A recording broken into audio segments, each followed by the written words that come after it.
Magandang araw buddies, pagkikita ko to buddies oh, yung hinukay sa kasama namin dito. No, intersign yan. Intersign. Ang ibig sabihin yan 315 pattern, 357 pattern. Nasa waist, pero taniling siya mga buddies. Ito buddies oh. Yun. Dito sa hidden thermal buddies, yung nakaukit, makikita natin na may talagang taniling sa area. Ganyan mga buddies oh. Ito buddies oh, yun. Yan mga buddies na tinatawag na buddies na marker. Ito buddies oh, yun oh. Ang ibig sabihin niyan buddies, may puno ng kahoy na marker yan oh, na may deposito na kikita buddies oh, dito buddies oh. Triangle siya buddies, precious stone.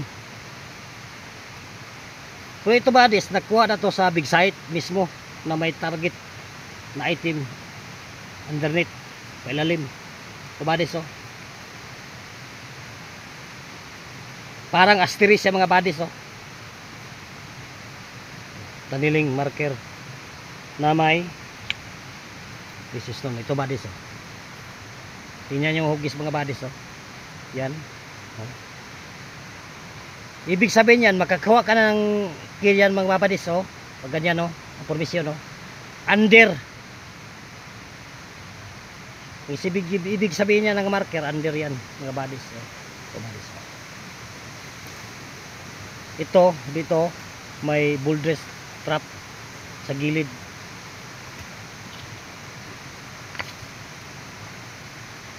So buddies oh, nag-iisang pink yan mga buddies. Ang kulugan yan, may item na inipit sa malaking boulders, malaking stone na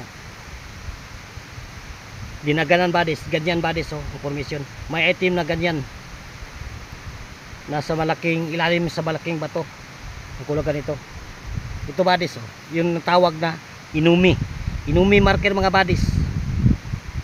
Pag makita mo to sa site mga buddies, kahit wala kang kasamang decoder, talagang mayroong laman ang hinukay mo.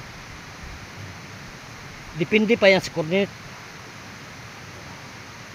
Kukuro marker yan buddies, inumi o heart marker. Thank you for watching mga buddies.